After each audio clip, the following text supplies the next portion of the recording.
la grabación. Entonces, Sandrita, yo creo que ya podemos arrancar. Bueno, muchas Bueno, gracias, qué rico. Hoy inicia nuestra amiga Ana María, ya después Ah, voy ok. vigilando yo. Dale, hoy Anita. tenemos cambios y buenas noches para todos. Veo aquí personas que están en el Caribe colombiano. Qué delicia, porque aquí hoy está haciendo un frío atroz. Entonces, mándenos un poco de su calorcito y de su energía por este medio. Muchísimas gracias a todos por estar aquí y entonces vamos a dar inicio a la capacitación del día de hoy. Ya les comparto pantalla. Esta capacitación del día de hoy va a estar orientada, 2 segundos que no me amplió, ahora sí. Ok. Esta capacitación del día de hoy va a estar orientada a la manera como se pueden orientar, empoderar, perdón, los equipos dentro de las empresas, partiendo desde los compañeros de trabajo, los líderes y los equipos, ya cuando estamos trabajando de forma colectiva. Y como de costumbre, en estas charlas los vamos a acompañar hoy mi colega Sandra Liliana Franco, que es psicóloga, especialista en gerencia de talento humano, consultora en gestión estratégica del talento humano, líder coach, entrenadora élite y especialista en educación experiencial. Y quien les habla, Ana María Ortegón, también psicóloga, al igual que Sandra, soy especialista en gerencia del talento humano y además tengo un magíster en psicología y un doctorado en gestión de conocimiento.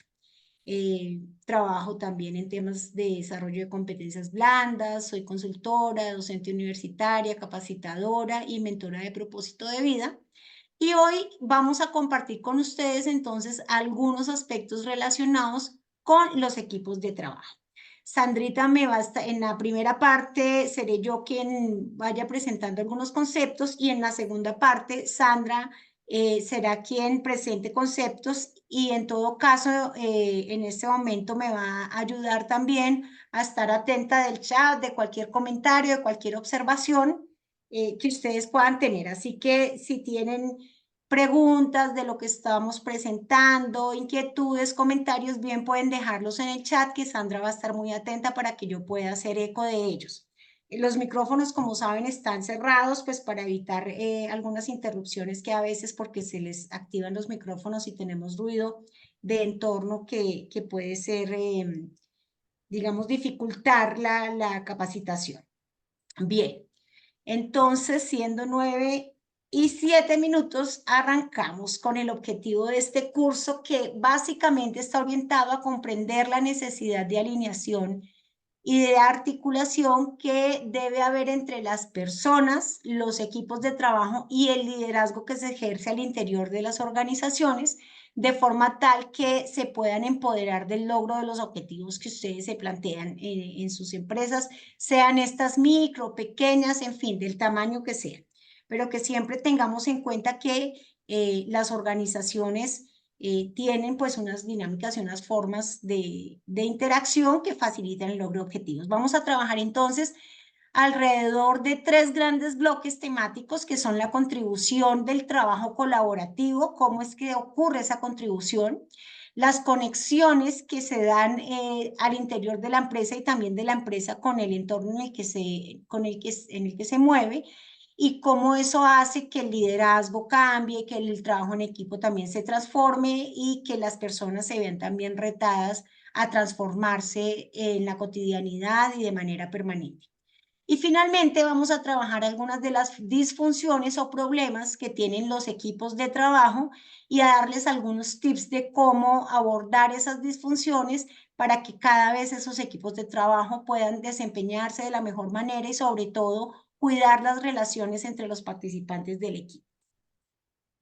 Diciendo esto, los llevo entonces a este primer set de conceptos, este primer conjunto de conceptos relacionados con la contribución del trabajo colaborativo. Y lo primero que quiero señalar aquí, amigos, es lo siguiente, amigas y amigos, no sé si tenemos mujeres conectadas, pero Sí, pues sí. como es posible que tengamos, dar también como esa claridad de la presencia de los dos.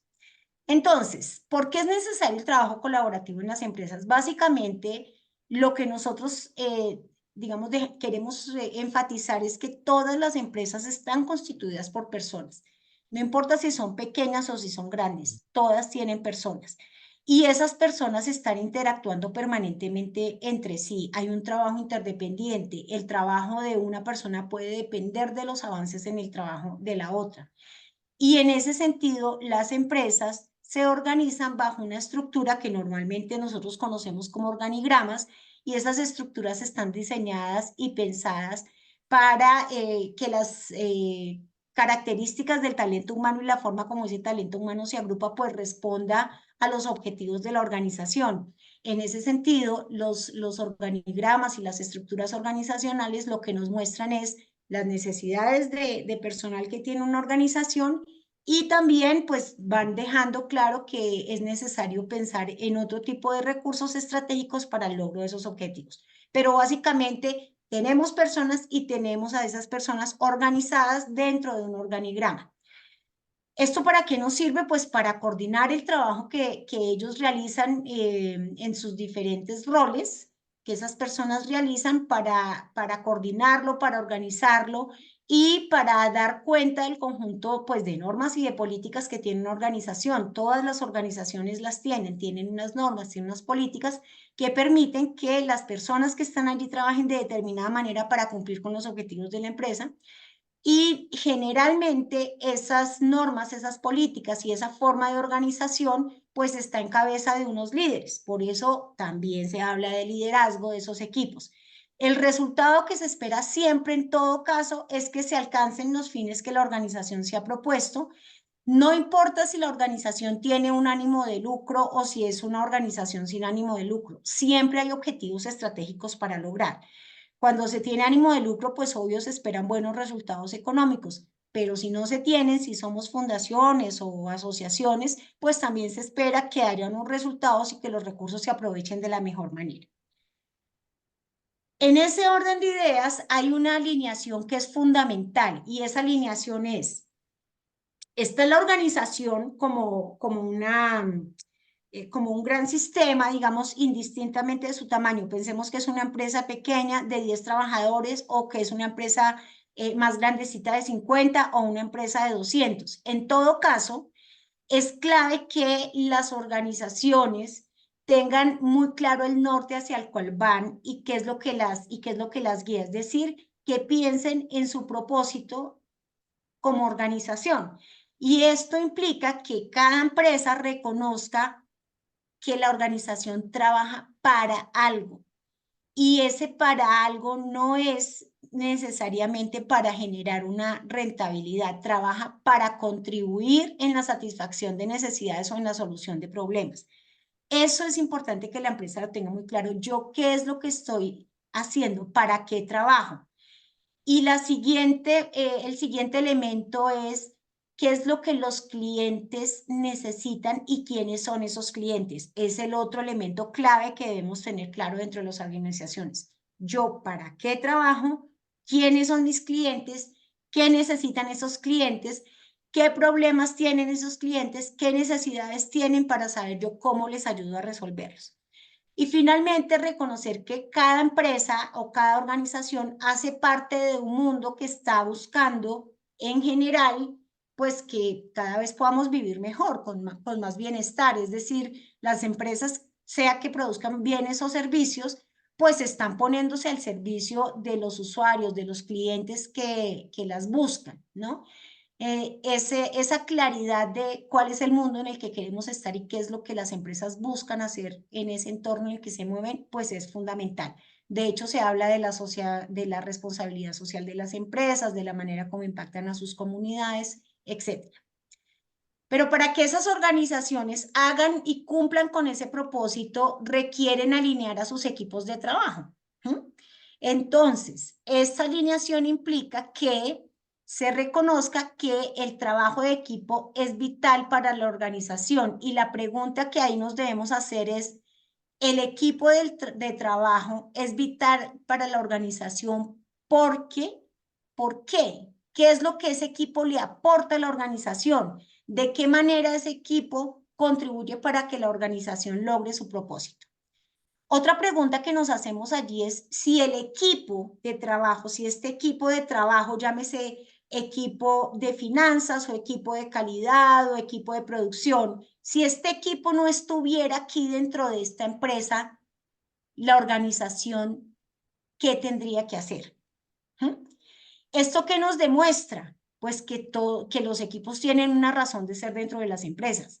Si el equipo no tuviera una razón de ser, pues probablemente no existiría o no estaría allí. Pero si está allí es porque tiene una labor para cumplir. Y entonces ahí está ese tercer ítem que es, y si este equipo no estuviera aquí, la organización no podría hacer ¿qué? Entonces, si nuestro equipo de trabajo es fundamental y tiene una razón de ser, pues si ese equipo no está, ¿qué pasaría con la organización? ¿Qué no podría hacer la organización? Cuando nosotros somos conscientes de eso, pues vamos viendo cómo necesitamos desencadenamiento con los equipos de trabajo. Pero los equipos de trabajo están compuestos por personas. Entonces, allí viene otra serie de preguntas o de reflexiones importantes para hacer. Y esto implica entender que el trabajo de cada persona tiene un sentido para esa persona y también para el equipo del cual hace parte. Y ahí vienen otras preguntas que nos debemos plantear como personas que hacemos parte de equipos de trabajo.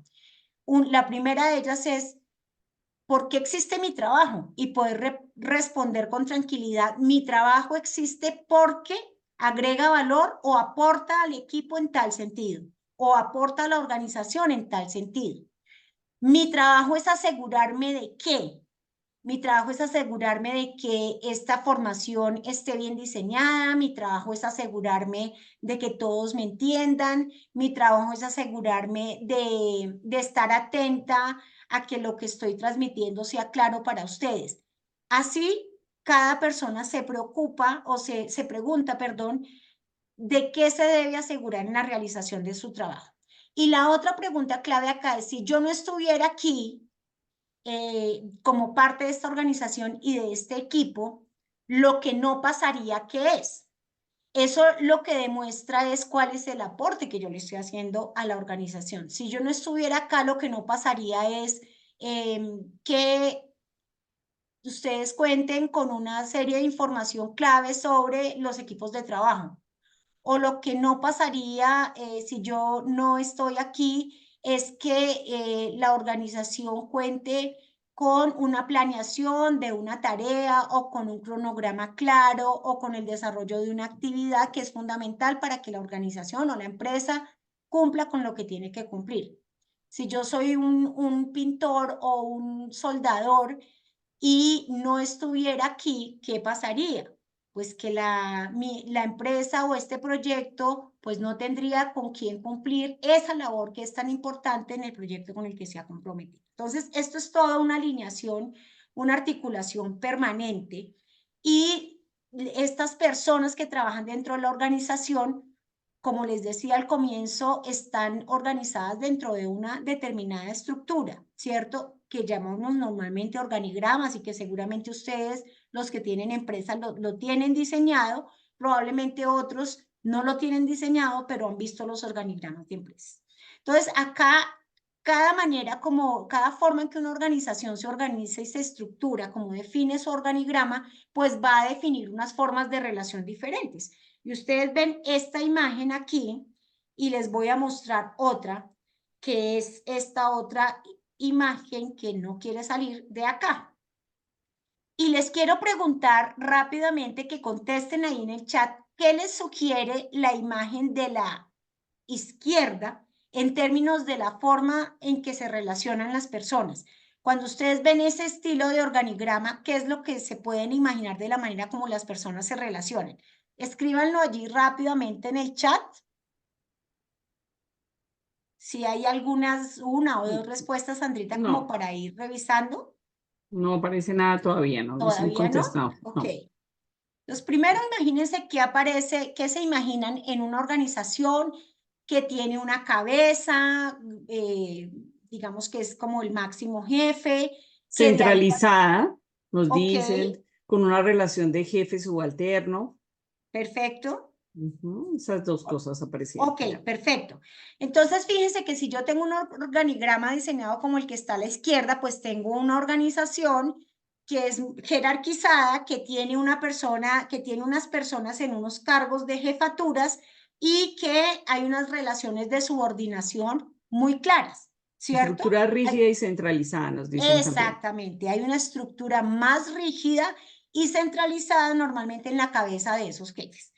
Y el esquema o la imagen de la derecha, ¿qué les sugiere?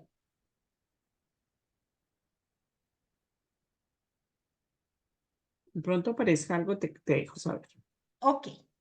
Entonces, fíjense que si ustedes van viendo estas dos imágenes, uno se va imaginando que hay formas Liderazgo. en que estas personas se relacionan de manera diferente. En los dos casos va a haber un liderazgo, Más pero flexible. en el caso segundo, efectivamente, el liderazgo es más flexible en la imagen de la derecha. ¿Por qué? Porque aquí las relaciones no se dan de manera tan jerárquica, ¿no? No es el jefe, los subalternos, sino que acá estamos en unas posiciones más horizontales dentro de la organización y diferentes personas van a tener la oportunidad de participar, de opinar, de ayudar en la toma de decisiones. Por lo tanto, el liderazgo se ejerce de una manera diferente. La reflexión aquí que les quiero dejar en principio es, piensen un poco cómo están organizadas. Si ustedes tienen empresas, indistintamente de si son pequeñas o medianas o grandes, cómo es que están organizadas y cómo eso se relaciona con la forma como ustedes interactúan con las personas que trabajan dentro de la empresa. Lo cierto es que cada vez más las condiciones de entorno nos están exigiendo tener empresas que funcionan más como la imagen de la derecha que como la imagen de la izquierda. Eso tiene pues unas razones de ser, señora Sandrita. Sí, Barney nos dice, hay una gran diferencia entre jefatura y liderazgo, y Hugo nos dice, noto que no hay una relación horizontal, es decir, entre los colaboradores. Exactamente, en la imagen de la izquierda la relación pues es más vertical y las jefaturas, si bien es cierto, efectivamente ser jefe y ser líder no son sinónimos, pero en las empresas que tienen estructuras muy jerárquicas con muchas jefaturas y muchos rangos de subordinación, se asume de manera a veces poco acertada que el jefe es un líder per se. Y resulta que no necesariamente. El jefe es una persona que tiene un cargo que se ha legitimado, pues porque tiene un nombramiento, pero no necesariamente esa persona va a tener una influencia en los otros y unas formas de relación que ayuden y faciliten el trabajo que deben hacer los equipos. Eso le corresponde, eso es más un rol que se da cuando se tiene claro el liderazgo y lo que el liderazgo implica, que Sandra nos va a explicar un poco más adelante qué implican esas formas de liderazgo diferentes. Lo cierto es que en todo caso requerimos cosas de las personas, ¿sí? Y requerimos cosas de las personas para que puedan ser más acertadas en su contribución con las empresas. Entonces, ¿qué se requiere de las personas?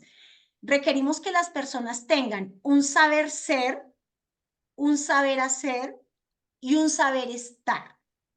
Cuando hablamos del saber ser, estamos hablando de lo que en esencia es ese ser humano, de sus fortalezas, de las capacidades que tiene, de las fortalezas que tiene, esos dones y esos talentos que esa persona tiene y que desea aportarle a la empresa. De eso que la hace única y muy auténtica. Cuando hablamos de un saber hacer, estamos hablando de las competencias, de lo que sabe técnicamente, que son competencias técnicas, pero también de lo que sabe para relacionarse bien con otras personas, es decir, si sabe o no comunicarse bien, si sabe o no hacer trabajo en equipo, si sabe o no pensar de manera más estratégica, más crítica, más analítica, lo que puede facilitar todo el trabajo que esas personas hacen. Entonces hay un saber hacer técnico que es eso para lo cual nosotros pasamos una hoja de vida que dice que yo tengo una ocupación determinada, una profesión determinada y que sé que soy buen mampostero o que soy buen soldador o que soy buena psicóloga porque conozco técnicas, herramientas para hacer entrevistas, qué sé yo. Todo eso hace parte de lo técnico, pero que yo me pueda relacionar bien con las personas, que yo pueda pensar y aportar a la toma de decisiones, hace parte de las competencias blandas. Y finalmente está el saber estar. El saber estar es saber compartir y convivir en una organización, porque las organizaciones son escenarios sociales. Y en las organizaciones es muy importante que nosotros tengamos y expresemos buenas habilidades sociales, buenas habilidades comunicativas que nos ayuden a interactuar para estar bien. Cada vez es más claro, y esto se ve en las áreas de bienestar, se ve en los temas de seguridad y salud en el trabajo, cada vez es más claro que nosotros necesitamos estar bien dentro de la empresa para desempeñarnos bien. No hay nada más complicado y aburrido, debo decirlo, y estresante que llegar a un lugar en donde uno siente que el ambiente es pesado, que el clima es pesado y que eso interfiere con el desempeño que nosotros tenemos. Entonces, saber estar bien es fundamental. Eso en cuanto a las personas. En cuanto a los equipos, también se necesitan una serie de cosas. ¿Qué se necesita de los equipos para que actúen colaborativamente? Primero, y muy importante, es que cada equipo tenga personas con conocimientos, habilidades y actitudes que les van a permitir desarrollar la tarea que tienen que desarrollar. Si yo estoy hablando de una obra, de una construcción, si yo estoy en una remodelación, pues la persona que tiene la experticia en la parte eléctrica, pues debe saber muy bien eso que va a hacer en su tarea individual. Y el que está trabajando para pulir los muros y que los muros queden bien, pues también debe saber muy bien su tarea. Pero también entra el segundo aspecto que está allí. Esas dos personas deben tener conocimientos, habilidades y actitudes para poder actuar de manera interdependiente e interactuar para que cada uno cuente con el otro cuando sus actividades se están cruzando. Yo puedo ser un excelente mampostero, pero no dejé previsto que debía tener unas canales, para las conexiones que se deben hacer. Entonces dejé la pared sin posibilidad de que se haga la conexión eléctrica, por ejemplo. Entonces, ahí hay que conversar, ahí tenemos que interactuar. Y esto implica que las personas que hacen parte de los equipos se adapten, tanto como personas que están haciendo una labor, pero también como parte del equipo. De ahí depende el trabajo en equipo, básicamente, y esto implica dinamismo y que entendamos que cuando vamos a entregar la obra, la entrega, el resultado final, es una meta compartida y que no importa solo lo que yo tengo que hacer, sino lo que tenemos que hacer entre todos. Y ahí vamos a encontrarnos que hay un ABC para trabajar bien en equipo. Ese ABC son, la A corresponde a las actitudes, la B es porque la palabra en inglés para describir los comportamientos es behavior. Entonces, la B corresponde a comportamientos por su nombre en inglés. Y la C es la cognición, que es la manera como pensamos, básicamente.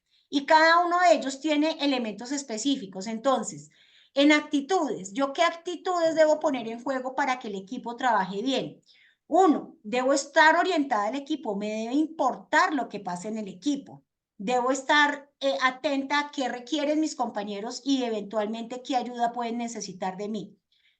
Debo trabajar pensando en la eficiencia colectiva, es decir, no solamente en si yo termino rápido mi tarea y la hago bien, sino que mi tarea va a incidir en la tarea de otros y lo importante es que todos trabajemos bien y que tengamos el resultado que se debe tener. La cohesión de equipo, que nos entendamos, que nos comuniquemos de manera clara para poder tener equipos sólidos, equipos cohesionados en los que es fácil trabajar y en los que es fácil lidiar con el conflicto. El conflicto siempre va a aparecer, pero si tenemos esa cohesión va a ser más fácil manejarlo. Que podamos tener buenas relaciones interpersonales, buena comunicación, compartir claramente la información que sea necesario compartir para relacionarnos bien y, por supuesto, contribuir a la cohesión. Que haya una creencia clara en la importancia del trabajo en equipo. Si yo no creo en que el trabajo en equipo es importante, yo voy a llegar a hacer lo que es mío y lo de los otros no me importa. Entonces yo llego, hago lo que tengo que hacer, salí y si eso afectó el trabajo de otro o no, eso no es conmigo, eso afecta el trabajo en equipo. La seguridad psicológica tiene que ver aquí, amigos, con algo que está relacionado con el clima que yo me comprometo a generar dentro del equipo de trabajo. ¿Eso qué significa? Que si yo hago parte de un equipo de trabajo, pues yo sé que las personas a veces se equivocan y cometen errores y eso no se debe castigar. En el momento en que nosotros castigamos a alguien porque cometió un error, le hacemos bullying, lo que sea, yo estoy lesionando, minando la seguridad psicológica de ese equipo. Esa persona que se equivocó, la próxima vez que se equivoque es posible que se haga loco con su error y eso es fatal para un equipo de trabajo. Tapa Porque más el pues, error, ¿no? porque tapo el error y porque agrando el error, ¿sí? Ujú. Después corregir va a ser más difícil, pero eso ocurre porque alguien se le fue encima con toda a criticar, a darle duro y no permitió pues que bueno, ya el error se cometió, sí, lo cometimos. No se trata de hacernos los locos y de que no pasó nada, sino de mirar qué pasó y cómo se corrige. Y finalmente, pues esto va a incidir en el aprendizaje que tiene el equipo y también en que el equipo como un todo pues esté más empoderado. Si llega a haber preguntas o comentarios por allí, pues Sandrita no es sino que me lo avise. Sí, Voy aquí ya. agilizando en los conceptos. En cuanto a los comportamientos, que es la B de ese ABC, hay una serie de comportamientos que están relacionados con habilidades para desarrollar los procedimientos y también que van a derivar en la efectividad que tiene el equipo. Yo voy a mencionarlos de manera rápida, pero si tienen alguna inquietud, por favor no duden en preguntarlo. Entonces, lo primero es que dentro de los equipos es importante que haya una comunicación de ciclo cerrado. ¿Esto qué quiere decir? Que entre todos en el equipo estamos dispuestos a hablar de las cosas que pasan dentro del equipo y lo que pasa en el equipo se queda en el equipo y se respeta. Las decisiones, los acuerdos, ¿cierto? Se respetan porque para eso somos un equipo. Hay una planeación de eso, seguramente no es necesario entrar mucho en detalle, pero se definen las actividades, los tiempos, quién lo va a realizar, quién lo va a coordinar, cómo se va a medir el resultado.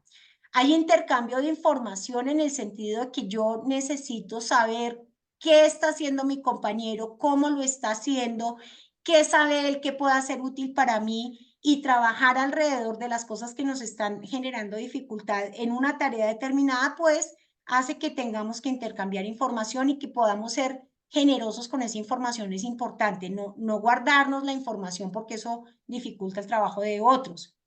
Cuando esto está ocurriendo, todos estamos atentos al desempeño de todos y estamos atentos al desempeño de todos para poder adaptarnos a los momentos en que hay dificultad, en que hay conflicto, en que nos salimos del cronograma, en que nos salimos de la planeación sin caerle encima a nadie. Tú estás atrasado con una parte del trabajo, Pepito Pérez. ¿Qué pasó allí? ¿En qué te podemos ayudar? ¿Cómo podemos trabajar para superar esta situación y entrar a adaptarnos? Y eso implica que estamos dando apoyo, que hay un respaldo y un apoyo.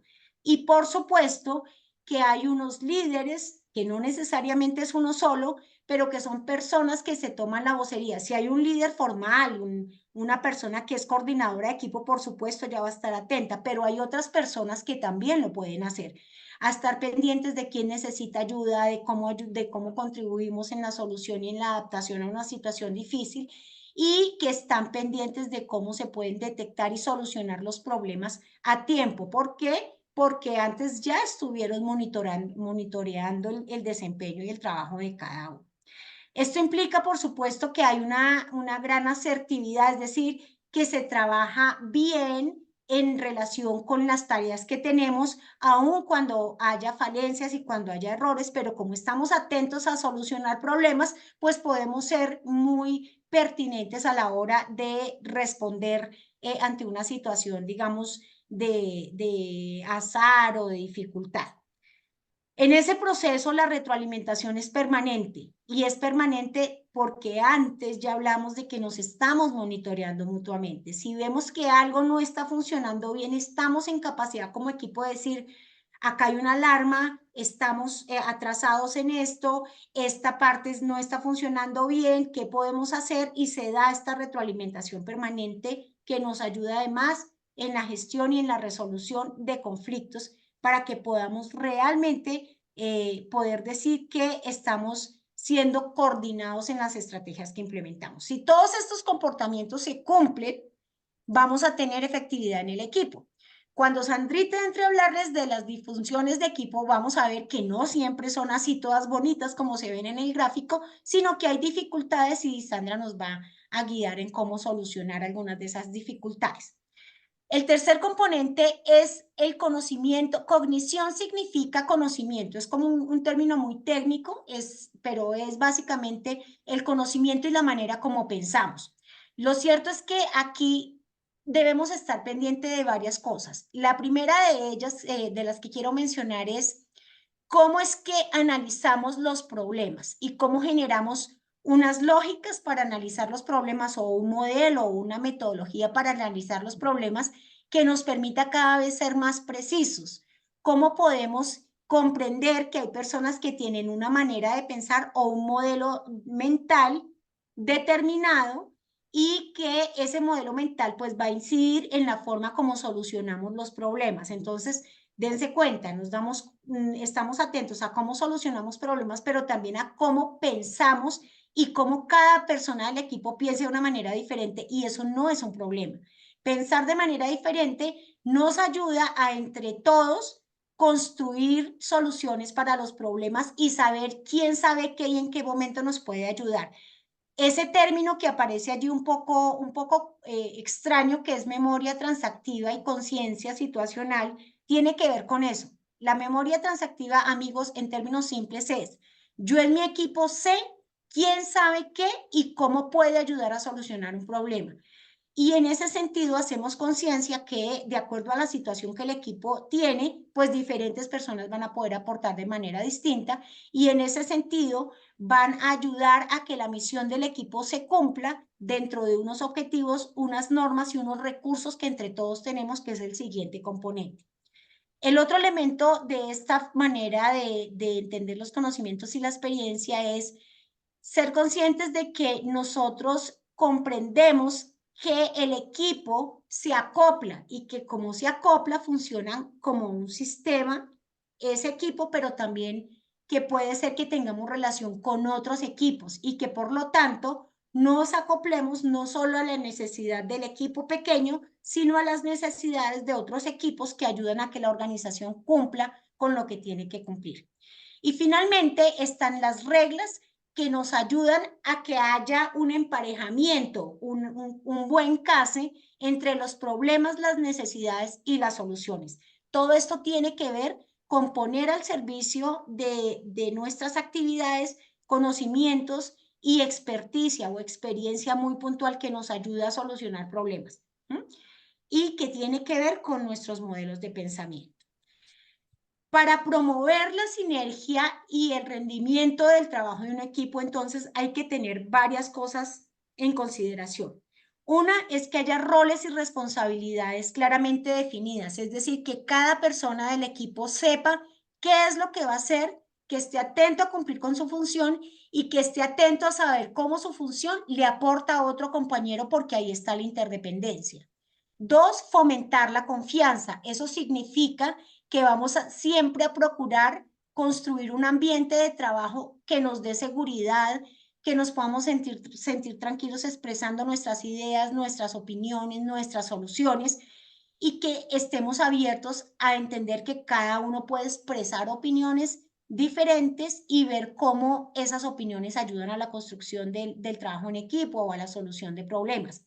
Eso implica, por supuesto, que nos comuniquemos de la mejor manera. Y ese comunicarse de la mejor manera es primero que la comunicación sea abierta, clara y transparente, que se evite el rumor. Amigos, no hay nada que le haga más daño al trabajo en equipo que el rumor, que el chisme, que los comentarios sobre supuestos. Validen supuestos primero antes de hacer juicios. Eso es muy importante como parte de esa comunicación.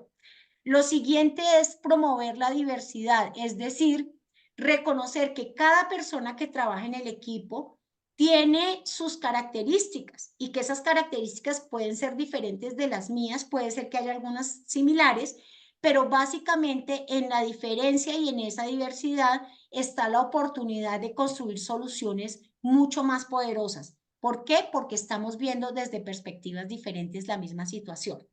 El siguiente elemento es que el equipo tenga metas compartidas o objetivos compartidos y que ellos sean claros, que todo el mundo los conozca. No es posible, para que un equipo trabaje bien, no es posible que solo el líder conozca el objetivo o que solo algunas personas del equipo conozcan a dónde queremos llegar. No, todos necesitan saberlo porque eso hace que todos queramos trabajar en función de esas metas compartidas.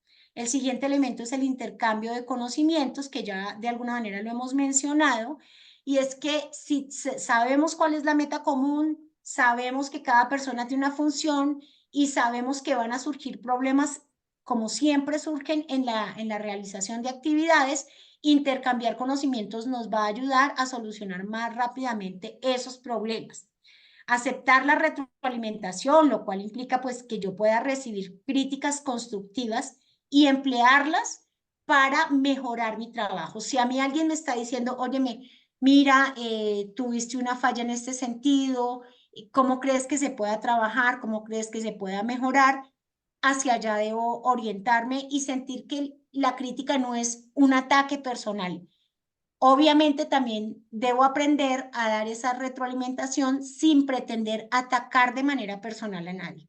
Uno no le hace la crítica a la persona, sino a su quehacer, y siempre con una intención respetuosa y no de ataque. El resolver los conflictos constructivamente es otro elemento que va a ayudar de manera importante, y pues esto implica desarrollar habilidades de comunicación para trabajar los desacuerdos que siempre se pueden presentar, pero el desacuerdo, si lo trato respetando y siendo empática con la otra persona, pues seguramente me va a ayudar de manera mucho más clara. Y finalmente está, amigos, y este es muy clave, celebrar los logros del equipo y celebrarlos como logros del equipo. A los equipos les causa muchos problemas cuando una persona del equipo sale a sacar pecho y a decir, es que esto lo hice yo, cuando se sabe que varias personas intervinieron en el trabajo que se hizo. O si un jefe sale a decir simplemente que lo que se logró fue su trabajo. Ninguna persona hace sola su trabajo dentro de una organización. Entonces, reconocer y celebrar esos éxitos como la logramos, lo hicimos, pudimos, fuimos capaces, es muy importante para generar sentido de pertenencia y compromiso con nuestros equipos de trabajo. Y finalmente estaría la evaluación del desempeño, y es que el equipo se debe, como se está monitoreando permanentemente, pues debe estar en capacidad de evaluar cómo va ese desempeño, cómo están el rendimiento de tareas, si están cumpliendo o no, si vamos ajustados a un cronograma o no, si estamos dentro de los recursos que nos habían dado para cumplir con la tarea o no, y poder hacer los ajustes a que haya lugar y que sean pertinentes. Entonces, estos son elementos básicos para ese trabajo en equipo. Y finalmente, pues lo que vamos a observar es que cómo se comportan los equipos va cambiando en el tiempo. Y eso tiene que ver con esa evolución que estamos planteando en el siguiente título, y que entra Sandrita a apoyarnos pues en esta parte. Voy a dejar de compartir, Sandra. Bueno, listo. Ok. A ver, espérate. Ahora sí ya se ve, ¿cierto? Sí, perfecto. Sí. Ok. Entonces, empiezo efectivamente así como nos estaba diciendo Ana María, que de acuerdo a cómo el entorno empresarial va cambiando, pues también van cambiando las conexiones, van evolucionando. Y entre ellas uno empieza a evidenciar que en estos cambios que se están viviendo, donde se necesita mucho más agilidad, donde hay incertidumbre en las empresas, pues no necesitamos otro tipo de liderazgo, ¿cierto? Los líderes tienen que efectivamente ejercer o trabajar desde mucho más donde se vea el poder, pero también la influencia que pueden tener sobre otras personas, porque su entorno también está viéndose modificado. Entonces vamos a mirar que nosotros podemos tener liderazgos basados en la influencia y liderazgo basado en la colectividad, de la cual Ana María ya nos ha hablado. Digamos que ha tocado varias partes que se necesitan para trabajar desde esa manera colectiva. Entonces, si nosotros nos centráramos básicamente en un liderazgo con el foco en la influencia, pues podríamos decir que se basa en la autoridad y en la posición que ocupa ese líder, es decir, va de arriba hacia abajo. Y cuando estamos centrados en un foco desde la inteligencia colectiva, pues está basado en ese intercambio que hay entre las diferentes personas, muy alineado con la manera como Ana María nos presentó las dos estructuras, ¿no? La de la izquierda y la de la derecha. Este va de arriba hacia abajo porque estamos pensando en la cantidad de personas que conforman ese talento humano de la organización y no solamente visto desde la mirada desde el líder. La solución, desde el foco de la influencia, la solución de problemas y las decisiones que se toman son muy centralizadas. Está básicamente en las altas directivas de una organización. Cuando estamos hablando de foco en la inteligencia colectiva, pues analizar los problemas no nos podemos quedar solamente con lo que piensa el líder o con lo que piensa la cabeza de la organización, sino que es parte de ese resultado, de ese sistema social que hay y todos trabajan de manera colaborativa para analizar los problemas y para darle solución apropiada a los mismos.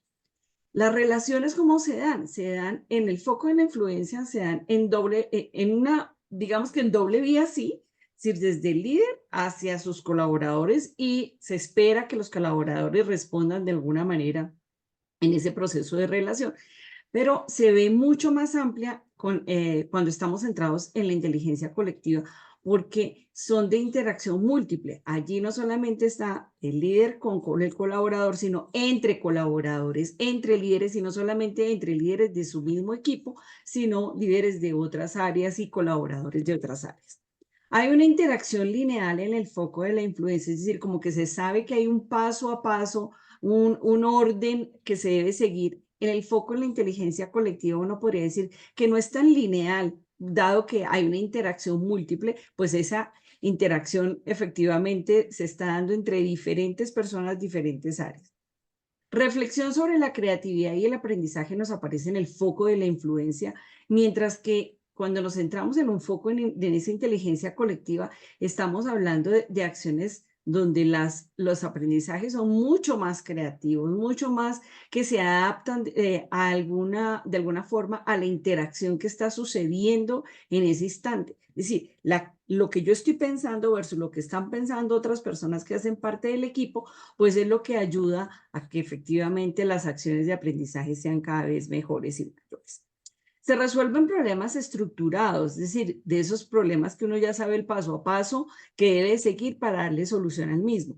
Un problema, en cambio, en el foco de la inteligencia colectiva, los problemas que se resuelven normalmente no son estructurados porque aparecen de manera novedosa, porque todavía no se sabe, porque pueden haber muchas formas de darle respuesta, es decir, no una única manera de llegar a la solución de ellos. También vemos que cómo se usa el conocimiento cuando se está focalizado en la influencia. Pues se explota el conocimiento que tenemos, es decir, las personas, ese conocimiento que cada una de las personas hace parte del equipo tiene, pues se hace una explotación de ese conocimiento. Mientras que en el foco en la inteligencia colectiva, pues realmente estamos explorando qué otras cosas saben, quién sabe eso, que fue parte de lo que Ana María nos iba diciendo. ¿Quién tiene ese conocimiento? Entonces es más exploración del nuevo conocimiento que puede ser útil para, digamos que para el equipo de trabajo en un momento determinado. Los estilos de liderazgo en las empresas van cambiando, efectivamente van cambiando, si ustedes se dan cuenta, va cambiando cuando nos centramos en el cuidado, en el foco en el cuidado o en la estructura de liderazgo. Entonces yo puedo centrarme en autocuidado o en el cuidado de las personas que hacen parte de mi equipo. Y puedo centrarme en una estructura simple, es decir, solamente lo que está visualizando el líder, esa visión que tiene el líder, o esa visión que es mucho más compleja porque es la visión del colectivo, del equipo como tal. Entonces, si nos centráramos solamente en que el líder está pensando en su mirada únicamente y está orientado a su autocuidado únicamente, el tipo de liderazgo que va a ejercer ahí es muy autoritario. Lo más importante para él es lo que él está pensando y para él mismo. En la estructura, cuando estamos combinando esa estructura que tiene el líder, pero además lo está mirando con que ya no solamente estoy pensando qué es lo bueno para mí, sino para el colectivo, pues el foco tiene que ser en algo que yo deje ejemplo, es decir, tiene que ser algo que pueda ser seguido por los demás y por lo tanto se convierte en un espacio ejemplarizante. En la estructura, cuando estamos compleja, cuando estamos mirando la visión del colectivo y nos centramos en ese proceso, digamos que del foco, el foco es en el autocuidado, estamos diciendo, bueno, la tarea que cada uno de nosotros está haciendo es muy mirada desde lo que a mí me corresponde, desde la función que yo puedo tener para trabajar con otras personas del equipo. Y en esa misma mirada de la visión colectiva, pero ya pensando en los demás, pues tiene que ser mucho más asertivo. ¿Qué es lo que podemos lograr entre todos? ¿Y cómo es que dejamos huella? ¿Cómo nos convertimos en algo mucho, dejamos algo más trascendente? Vamos más allá de pensar no solamente en la función que sirve para cumplir con mi tarea, sino que además sirve para el desarrollo de ese colectivo que es el equipo de trabajo. ¿Mm? Cuando nos vemos que los líderes pues necesitan cambiar y esos cambios se deben a los cambios que se están presentando en el entorno, pues parte de esos cambios tienen que ver con algo que también trabajamos en unas sesiones atrás y es ese proceso de hacer redes de negocios, de colaboraciones externas, de pensar que no solamente las cosas las podemos hacer de manera individual, que necesitamos aliados y esos aliados necesitamos identificar qué conocimientos tiene y qué capacidades tiene. Y ese vínculo, esa red que podemos fortalecer para que no pensemos que estamos haciendo las cosas de manera individual, solitos, ¿no? Sino que las empresas se fortalecen en la medida en que tenemos esos aliados, esas redes de negocios. Tenemos que empezar como líder a cultivar ese proceso de resiliencia, es decir, a desarrollar esa capacidad para que a partir de las crisis, de los contratiempos, de las dificultades, pues nos recuperemos de manera rápida, nos adaptemos como a esas circunstancias cambiantes y que además tengamos mucha determinación para salir avante, pero también más flexibilidad, de alguna manera que nuestros modelos mentales estén mucho más abiertos a ese proceso creativo y de cambio. Pero tenemos que saberlo gestionar, ese cambio. Y para saber gestionar el cambio, pues tenemos que cambiar las formas en las que pensamos, ¿no? Sí, los paradigmas que podemos tener, lo que antes no funcionaba, hoy puede funcionar. Y no podemos seguir pensando que es que así ha venido siendo y por lo tanto debemos invitar a nuestros equipos a que efectivamente gestionen el cambio, analicen qué es lo que está pasando en el entorno, cómo se está viendo afectados los equipos y ajusten los líderes esas estrategias al ambiente cambiante de tal manera que realmente se tengan consecuencias mucho más productivas, mucho más significativas para los equipos. Tenemos que ser cada vez más ágiles, ¿no? Es decir, aprender a anticiparnos a las situaciones cambiantes del entorno y a abordar las tendencias que tiene el mercado de una manera mucho más creativa, más innovadora. Pero tenemos que también planificar y planificar con unas estrategias de largo plazo. A veces somos muy cortoplacistas, ¿no? Entonces, como que no vemos qué es lo que se le puede presentar a nuestro equipo, cómo hacemos para prepararlo en conocimientos, en actitudes, en nuevos, fíjense que Ana María les decía, actitudes, comportamientos, conocimientos. Es importante que cuando yo planifique, pues también tenga en cuenta qué es eso que mi equipo va a requerir para yo poder como líder, pues, trabajar con ellos. Y mantener siempre una mentalidad de crecimiento, es decir, promover que el equipo mismo esté en una búsqueda continua, primero de nuevos conocimientos, pero también del desarrollo de nuevas habilidades para enfrentar este cambiante mundo en el cual se encuentran las organizaciones hoy en día. Entonces, decimos que ese liderazgo cambia en la medida en que el equipo va madurando. Y el equipo va madurando cuando nosotros tenemos un equipo apenas que se está formando, ¿cierto? Como es en la columna número de la izquierda, ustedes ven que el equipo se va formando. El tipo de líder que estamos necesitando ahí es un líder mentor. Y un líder mentor es ese líder que empieza a que el equipo de desarrollo cree sentimientos positivos hacia esa tarea que tiene que desarrollar, que también reconozca cuáles son los objetivos y que de alguna manera se empiece a llevar bien con los otros coequiperos, es decir, con los otros miembros del equipo. ¿no? También es un líder que empieza a evaluar en qué puede estar fallando el equipo, el desempeño del equipo, que ayuda a que esas habilidades que les hacen falta, pues de alguna manera las encausa a partir de nuevos procedimientos, de reglas o de rutinas que puede llevar a cabo.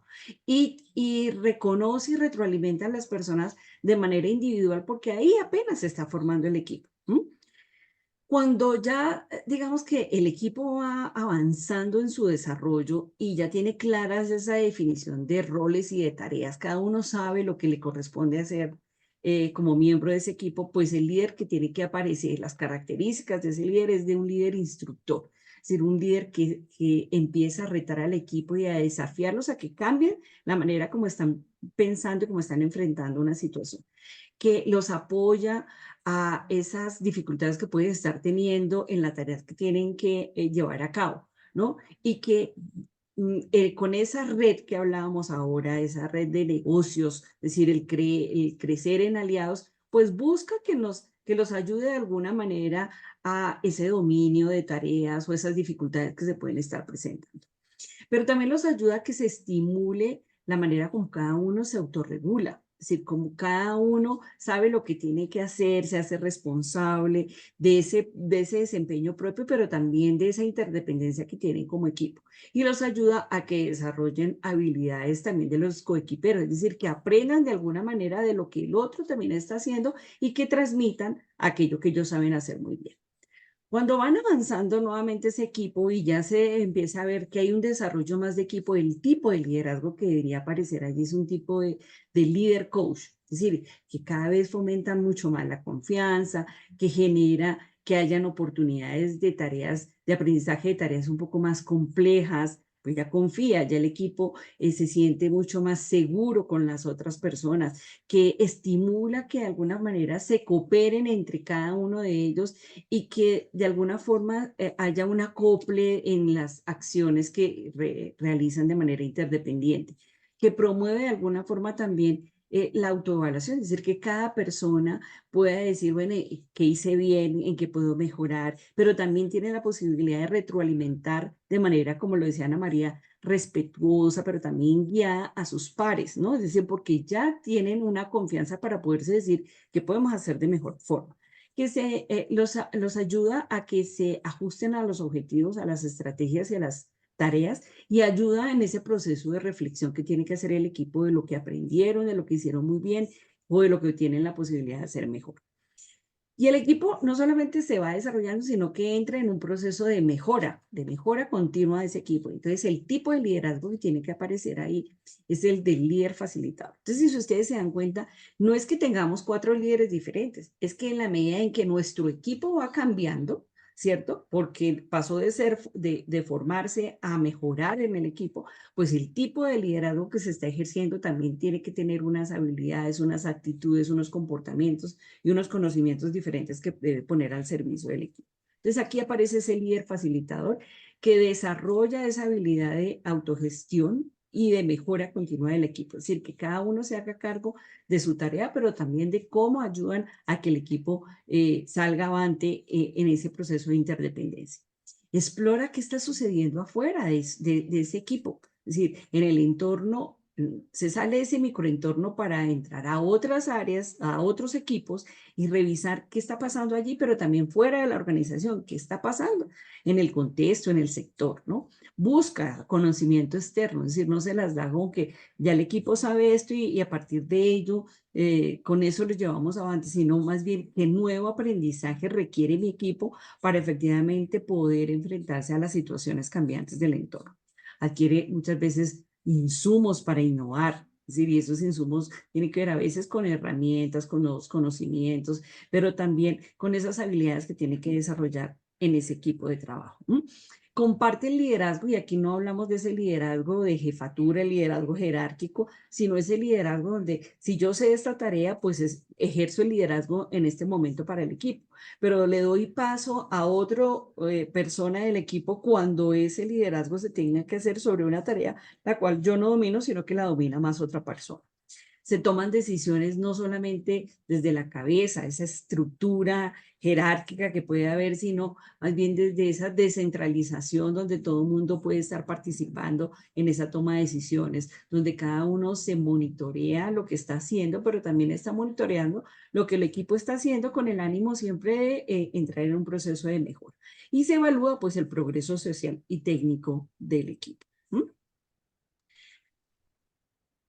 Todo esto que hemos conversado con Ana María se centra en 5 disfunciones que se las queremos aquí presentar, porque uno dice, bueno, pues chévere cuando el equipo funciona perfectamente, pero cuando no funciona, pues el reto realmente para mejorar la cohesión es, de alguna manera, solucionar esas disfunciones que se pueden estar presentando, ¿no? Entonces, esas disfunciones tienen que ver con, ¿o a qué es eso que nosotros les llamamos disfunciones? Son esos obstáculos, esos problemas o esos desafíos que muchas veces impiden que el equipo funcione de la manera más, digamos que funcione cohesionados, eficazmente, que de alguna manera eso lleva a que la gente como que sienta que no hay la confianza, como que no se siente con la seguridad para interactuar con las personas del equipo. Entonces hay 5 grandes disfunciones. Esas 5 disfunciones, una es la falta de confianza, 2 es el miedo al conflicto, 3 es la falta de compromiso, 4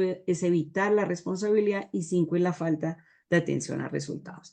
Entonces fíjense que esa primera disfunción que tiene que ver con la falta de confianza, pues realmente ahí lo que nos está manifestando es cuando no confío en una persona de mi equipo, cuando no confío en el equipo como tal, pues uno diría que nos está faltando lo que es fundamental para que funcione un equipo de manera efectiva, pues es que es poder confiar en esas otras personas con las cuales estoy yo trabajando. Entonces, ¿cuál es el desafío que tienen que enfrentar las personas que hacen parte de ese equipo? Primero, pues y el líder como tal para ayudar en ese proceso de solucionar, de enfrentarse a esa primera disfunción de falta de confianza, y es invitar al equipo a que tenga mayor apertura, a que sean mucho más vulnerables, es decir, que de alguna manera empiece a establecer un ambiente mucho más seguro, donde la gente puede intercambiar sus opiniones, sus ideas, que le está preocupando, y que pierda más bien ese miedo a equivocarse, porque está trabajando sobre un medio en el que la gente no va a señalarlo, no está siendo enjuiciado, sencillamente se va a mirar el error y se va a descubrir qué pasó en ese error y cómo le vamos a dar solución. Va a ayudar a que se construyan relaciones personales de alguna manera donde cada miembro del equipo se conozca y se fortalezcan esos lazos de confianza. Es decir, no solamente se hable de las cosas de equipo, sino que yo sepa quién hace parte de ese equipo del cual yo también estoy involucrado, con el cual estoy teniendo relación. Y empiezo a modelar, o empieza ese líder a modelar comportamientos. Es decir, los líderes deben ser ese referente de confianza y tienen que ser, si él es el primero para decir, mire, esto no lo sé hacer, tengo dificultades para eso, necesito del apoyo del equipo, de alguna forma ahí está mostrándose vulnerable, pero también está demostrando la honestidad.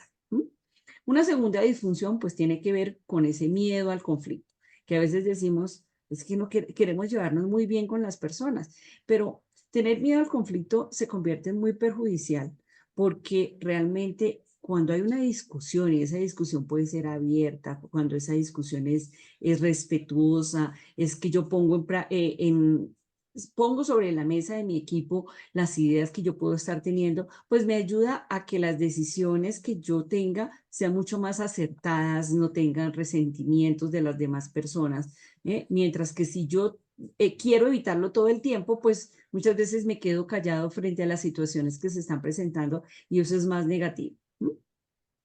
¿Cuál es el desafío entonces que tiene el equipo?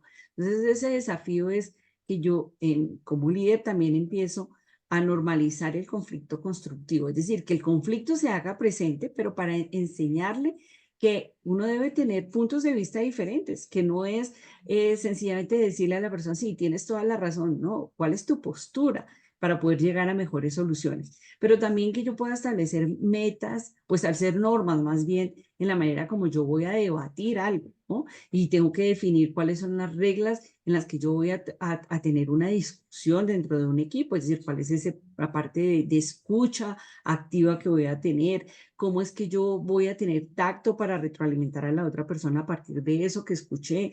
Es decir, que esté todo basado en el respeto y siempre orientado a que cada vez el equipo sea mucho más productivo. Y tengo que establecer esa cultura de debate, es decir, valoro el que cada una de las personas diga, este es mi punto de vista, esto es lo que yo opino, pero que además esas opiniones sean abiertas, pero también sean constructivas, no con el ánimo de ofender, como nos decía Ana María hace un rato, como que le caigo a otra persona, sino más bien de cómo le ayudo a construir para el beneficio no solamente individual, sino colectivo. Y desarrollar implica, si yo quiero perder ese miedo al conflicto, pues tengo que fortalecer mis habilidades de comunicación. Y es enseñarle, el líder tiene ahí una tarea importantísima que es enseñarle a los miembros del equipo a que cada vez sean más efectivos y asertivos en su comunicación. Y recordemos que no nos comunicamos solamente con palabras, nos comunicamos en el silencio, nos comunicamos con nuestro lenguaje no verbal, de manera escrita. Entonces necesitamos desarrollar ese tipo de habilidades. La tercera disfunción tiene que ver con la falta de compromiso. Y esa falta de compromiso es cuando efectivamente, si yo, supongamos que no tengo la confianza de ese equipo, ¿cierto? Y no hay unas estrategias claras, pues ¿qué nos lleva? A que efectivamente yo no me quiero comprometer donde yo no sé si yo puedo confiar en las otras personas de mi entorno. Entonces necesito primero haber solucionado, digamos que la disfunción 1, ¿verdad? Y tener esa posibilidad de entrar mucho más desde lo estratégico a cómo le vamos a dar solución. La falta de ese compromiso, pues a veces se manifiesta en una indecisión. Yo no sé qué decisiones tomar, a veces son ambiguas o a que yo no quiera asumir una responsabilidad. Entonces, aquí el desafío que tiene el líder para que las personas establezcan mejores compromisos es dejar las expectativas claras. Es decir, ¿qué es lo que yo como líder espero de cada uno de los integrantes de mi equipo? Que ellos y cada uno de ellos entienda claramente cuáles son los objetivos que tenemos de manera individual, pero de manera colectiva también. Y cómo es que vamos a tomar las decisiones y qué es lo que estoy esperando frente a esas decisiones que tomamos desde su compromiso. Luego se centra en que se fomenten las decisiones colaborativas. Ya decíamos, no es la decisión que tomó el líder, sino también promover esa participación de la toma de decisiones de cada uno de los integrantes del equipo y que se busque por consenso cuál es la más viable y que nos favorece a todos. Y reconocer cuando la gente se compromete, es decir, generar un ambiente donde se reconozca ese esfuerzo individual y ese esfuerzo colectivo, porque a veces, pues entender primero qué es ese compromiso dentro del equipo, que es a lo que llamamos, y si efectivamente sí lo vamos a nombrar, pues que se reconozca ese esfuerzo que cada uno está haciendo. La cuarta, la penúltima disfunción, nuestra cuarta es evitar la responsabilidad, ¿cierto? Muchas veces no queremos, como miembros de los equipos, hacernos responsables de una tarea o del resultado de algo. Necesitamos, por ende, hacernos responsables mutuamente por el cumplimiento de los objetivos y de esos estándares que de alguna manera hemos acordado. Si no fuera así, pues el rendimiento de los equipos no se va a ver como dicen, beneficiado. Entonces, el líder, ¿cuál es el desafío que tiene allí? Primero, pues establecer que las personas den cuenta de aquellas cosas de las cuales se hicieron responsables, ¿no? Es decir, de aquellas que asumieron y en las cuales cada uno está participando. Y tengo que saber cómo es que yo voy a evaluar el desempeño de cada uno de los integrantes del equipo y cómo me voy a asegurar como líder que cada una de las personas cumplan con esos compromisos. Tengo parte de lo que Ana María les decía en ese trabajo colectivo, pues aquí es evitar la responsabilidad como disfunción y que es el desafío del líder es que celebre los logros, ¿no? Y que además reconozca que los errores van a estar presentes, pero que el hecho de que haya un error no es para culpar o para castigar a los individuos, sino para identificar en qué fallamos y cómo podemos evitar que eso no vuelva a suceder, pero también sacar la cara por ese logro que efectivamente pudimos lograr en colectivo. Y monitorearse mutuamente, que lo hemos manifestado de alguna forma, si yo quiero que las personas realmente superen esa disfunción y más bien asuman su responsabilidad, pues yo necesito que efectivamente cada persona se responsabilice de las acciones individuales, pero también que se responsabilicen de las acciones colectivas. Es decir, no porque como no me corresponde a mí, yo no digo nada, cuando efectivamente sé que eso no nos va a llevar a la mejor respuesta o al mejor resultado. Y como último, la disfunción número 5, que es la falta de atención a los resultados. Es decir, es cuando cada uno de los miembros está más bien centrado en sus propios objetivos, en sus propias metas y menos en las del equipo. Es decir, estamos viendo que a veces ahí el rendimiento se ve comprometido. Entonces, ¿cuál es el desafío que tiene nuestro líder? Pues primero es mantener el enfoque en los objetivos, es decir, esté compartiendo cuáles son los objetivos que tenemos como equipo y estar recordándolos y saber que necesitamos estar enfocados al logro de ellos, cuál es el propósito común que nosotros estamos teniendo y cómo es la manera en que estamos trabajando para lograrlos. Necesitamos evaluar regularmente el progreso hacia ese resultado que nos hemos fijado. Entonces, ¿bajo qué métrica lo vamos a hacer? ¿Cada cuánto vamos a estar revisando el rendimiento que tiene el equipo para ajustar ese proceso de estrategias? ¿Y cómo vamos a hacer para fomentar la mentalidad de equipo también allí, que es lo que el líder tiene que hacer? Es decir, que no solamente estamos centrándonos en los intereses individuales, sino más bien en hacer énfasis en el éxito colectivo, porque es prioritario, es decir, es antes y supera cualquiera de las cosas que puede estar de alguna manera diciéndonos o lo que quiere lograr las personas de forma individual. Muy bien, con esto pues hemos abarcado como el tema que teníamos el día de hoy. No sé si hay alguna pregunta, alguna anotación de manera particular. Lo que queríamos era que se llevaran aquí aprendizajes frente a esa manera en que se hacen responsables, es decir, se empoderan de manera individual como colegas y como parte de un equipo de trabajo. ¿Dudas, inquietudes, aportes? Pues en el chat no hay ninguno, Sandrita, solo agradecimientos y reconocimiento de la capacitación. Vale, perfecto. Bueno, pues si no hay más, pues lo único que nos resta es desearles una bonita noche y poderlos ver en nuestra próxima capacitación el 20 de mayo. Vale, ¿Vale? muchísimas gracias. Bueno, un Muchísimas abrazo. gracias a todos por la asistencia. Que descansen, Gracias. una feliz noche para todos. Vale, Hasta gracias. luego, Hasta luego. gracias a Chao, todos, Chao, que buen Andrea. estén bien. descanso. Gracias. Chao.